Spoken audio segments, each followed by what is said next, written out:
Hello friends, welcome back to English with Asha ma'am. आज मैं आपके लिए जो पैराग्राफ लेके आई हूँ उसका टाइटल है मर्सी। मर्सी विच मीन्स दया या रहम। तो यहाँ पे ये नाउन है, इसके बारे में हम पढ़ेंगे। और इसके अलावा जो हम सीखेंगे आज वो है वोकैबलरी। बहुत अच्छी वोकैबलरी है। पार्ट्स ऑफ स्पीच, प्रोनाउंसिएशन, शब्दों का उच्चारण, प्रीफिक्स सफिक्स के बारे में जानेंगे। मॉरल बहुत अच्छा है। और सब्जेक्ट वर्ब अग्रीमेंट की ज़रूरत पड़ेगी वहाँ पे आपको एक्सप्लेन करके बताऊंगी सब्जेक्ट वर्ब अग्रीमेंट के बारे में। तो आइए शुरू करते हैं। तो जैसे आपको बताया, मर्सी का मीनिंग होता है दया या रहम उन लोगों के ऊपर जिसके ऊपर हमारी अथॉरिटी होती है। मतलब हम उनको चोट भी पहुंचा सकते हैं, लेकिन हम डिसाइड करते हैं कि हम दया दिखाएंगे। तो यहाँ पे मर्सी मीन्स दया रहम, ये एक नाउन है। तो अगर मैं लिखूं, देखिए अगर मैं लिखती हूँ यहाँ पे मर्सीफुल, ठीक है, यहाँ मैंने जोड़ दिया एक suffix.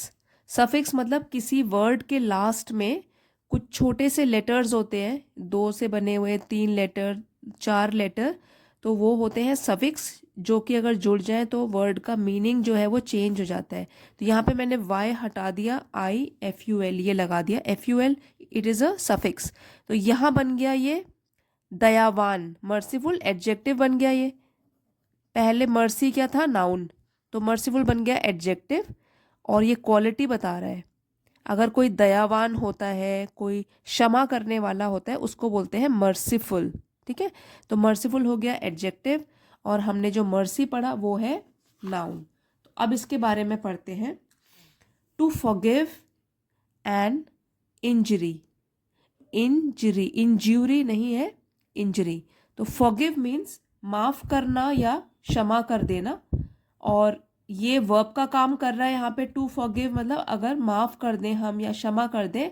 N injury, injury means चोट या किसी भी दर्द को हम माफ कर दें। एन यहाँ इसलिए लगा है क्योंकि यहाँ पे वॉवल साउंड है, इंजरी। तो AEIOU ये वावल्स होते हैं। वावल साउंड अगर हो तो उसमें उसके आगे क्या लगता है, ये आर्टिकल एन। तो to forgive an injury is often often considered to be a sign of weakness. तो ऑफन मीन्स अक्सर या कई बार। Is often considered, considered means समझा जाता है। पास्ट टेंस में है, ये सेकेंड फॉर्म है। कंसिडर समझना या सोचना, और कंसिडर्ड हो गया समझा जाता है। ये वर्ब हो गया। वर्ब के बारे में बता रहा है कि अक्सर कब समझा जाता है, अक्सर कई बार। ये हो गया एडवर्ब और ये क्या है हमारा verb. To forgive an injury is often considered to be a sign of weakness. Weakness कमजोरी, साइन निशानी। तो कई बार अक्सर वीकनेस समझा जाता है, मतलब कमजोरी की निशानी समझी जाती है अगर हम किसी को क्षमा कर देते हैं या माफ कर देते हैं। तो यहाँ पे ये कहना चाहते हैं कि हम लड़ाई झगड़ा आगे कंटिन्यू नहीं करते हैं, बल्कि माफ़ी दे देते हैं जिसने भी हमको चोट पहुंचाई है। बट इन रियलिटी, तो इसको समझा जाता है कमजोरी की निशानी। बट इन रियलिटी, बट लेकिन, इन रियलिटी मीन्स असलियत में या असल में। It is a sign of strength, ये स्ट्रेंथ या ताकत की निशानी है।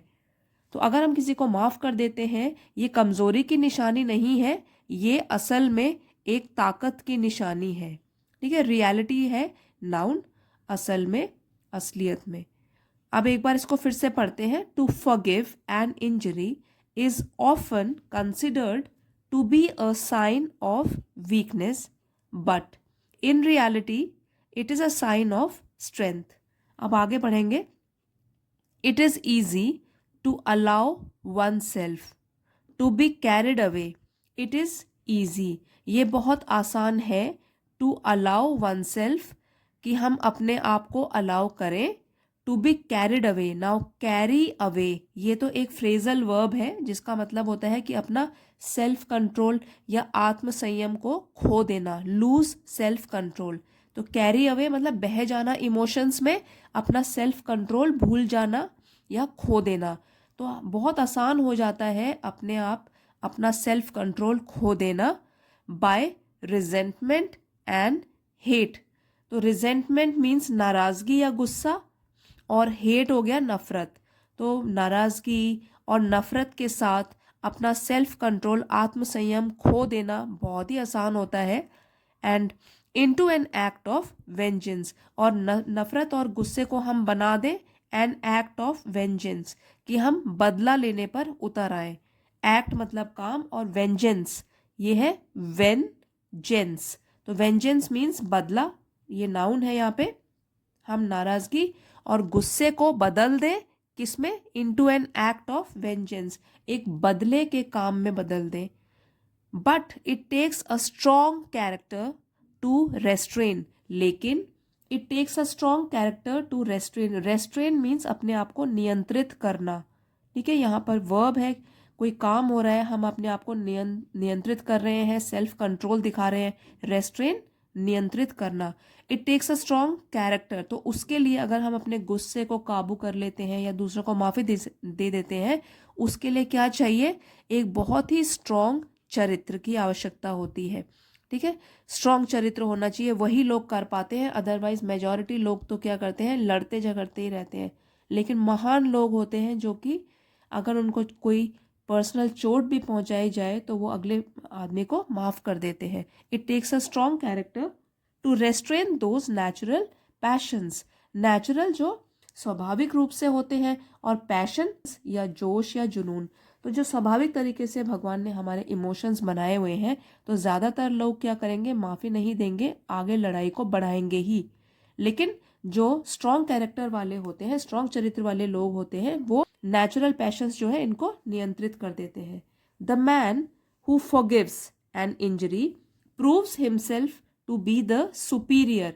अब जो आदमी हु फॉरगिव्स एन इंजरी, जो कि चोट को भूल जाता है, जिसने भी उसको चोट पहुंचाई है उसको भूल जाता है। अब यहाँ पे देखिए, यहाँ है द मैन, ये सब्जेक्ट है, तो ये जो वर्ब है यहाँ पे, इसमें एस या ई एस लगा हुआ है, फॉरगिव्स आ गया। तो अगर यहाँ पे होता द मैन, तो मैन हो गया प्लूरल मैन का, मैन, तो यहाँ पे आ जाता फॉरगिव विदाउट एस या ई एस, तो वो प्लूरल वर्ब हो जाता। अगर सिंगुलर सब्जेक्ट है सिंगुलर वर्ब आएगा, प्लूरल सब्जेक्ट है तो प्लूरल वर्ब आएगा। द मैन हु फॉरगिव, तो यहाँ मैन है, the man who forgives an injury, तो जो आदमी इंजरी मीन्स चोट को, फॉरगिव मीन्स माफ कर देता है, proves himself to be the superior, वो अपने आप को साबित करता है, हिमसेल्फ अपने आप को प्रूव साबित करता है, टू बी द सुपीरियर बेहतर, मतलब दूसरे से बेहतर साबित करता है, of the man who wronged him, जिसने उसके साथ गलत व्यवहार किया। And puts the wrongdoer to shame, और रॉन्ग डूअर मीन्स गलत काम करने वाला, शेम शर्मिंदा, और उस आदमी को वो शर्मिंदा महसूस करवाता है। माफ़ी दे के वो रॉन्ग डूअर शर्मिंदगी महसूस करवाता है। Forgiveness may even turn a foe into a friend. Now forgiveness, यहाँ पे फॉरगिव वर्ड में NESS ये वाला सफिक्स ऐड हो गया और इसने इसको बना दिया नाउन। तो फॉरगिवनेस मीन्स माफ़ी या क्षमा। फॉरगिवनेस में इवन वो कर सकता है या बदल सकता है। फो मीन्स दुश्मन और फ्रेंड हो गया दोस्त।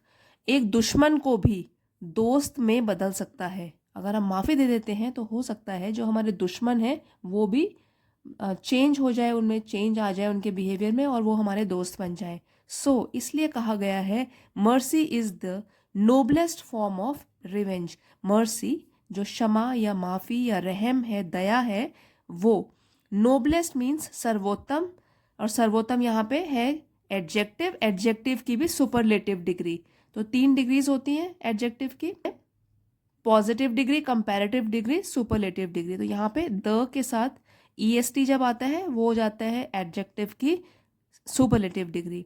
तो मर्सी दया जो है वो सर्वोत्तम है, सर्वोत्तम है फॉर्म ऑफ रिवेंज। बदले का जो एक फॉर्म है वो सर्वोत्तम फॉर्म है।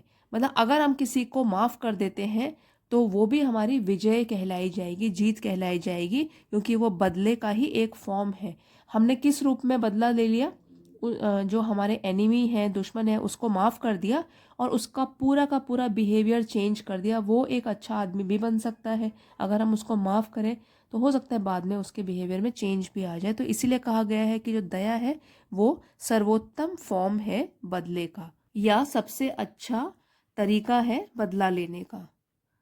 फ्रेंड्स, आई होप आपको आज की स्टोरी या पैराग्राफ है वो अच्छा लगा होगा और इसके ज़रिए आपने ग्रामर रिलेटेड स्ट्रक्चर्स एंड नए वर्ड्स भी सीखे होंगे। अगर पसंद आया है तो प्लीज़ लाइक, शेयर और सब्सक्राइब करना मत भूलिएगा।